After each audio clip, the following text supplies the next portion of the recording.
All right, let's head over to London now, where Ian Lee is standing by. You are following, as per usual, several stories for us happening around the world, including, I find it's very interesting, because something that, we went through here in the United States over the weekend, or rather over the summer, a reckoning with police racism in France. What is going on there?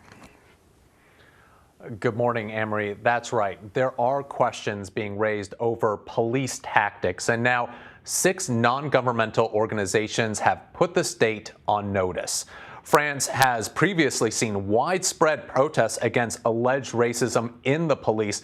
Now these organizations are taking rare legal action to address what they call systemic discriminatory practices. An investigation by a local French paper revealed over the course of 10 years, only 9 officers were punished for racist abuse. The NGOs, which include Human Rights Watch and Amnesty International, are demanding structural reforms and concrete measures. Even French President Emmanuel Macron admitted that people of color are more likely to be stopped and checked by the police. He's proposed an online platform to consult citizens on discrimination issues. Next, we are in India, where yesterday saw violent clashes on the streets of New Delhi. Thousands of farmers squared off with police, leaving 1 protester dead and more than 80 officers injured. The violence escalated as the protesters pushed closer into the capital. The leaders of the farmers condemned the fighting but said they won't call off their protest. And this anger comes from proposed agricultural reforms that would cut subsidies. And the government says that the new laws will help modernize agriculture while increasing output, but farmers say it'll put them at the mercy of corporate takeovers. Next, we're in Peru, where the country's hospitals are close to collapsing.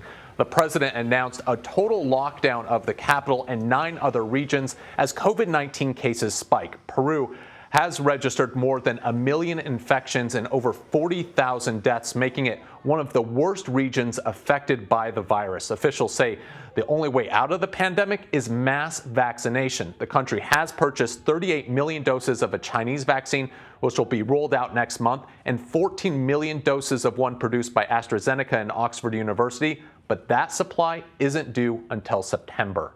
Finally, we're in Australia, where a privacy regulator has ordered the government to compensate almost 1,300 asylum seekers for mistakenly exposing their details online.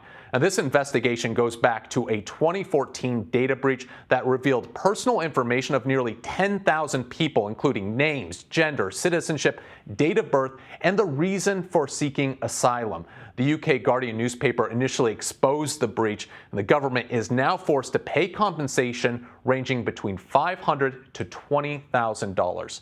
Amory, the exposure of their identities is serious, and that's because if any of these asylum seekers were forced to return to their home countries, they fear they could face retribution. Yeah, here you have a group of people who are already so vulnerable, feeling so insecure, and then to have, personal information exposed like that, I can't imagine what they're going through right now. Hopefully they get to the bottom of it. Hopefully there's a thorough investigation. Ian, thank you so much.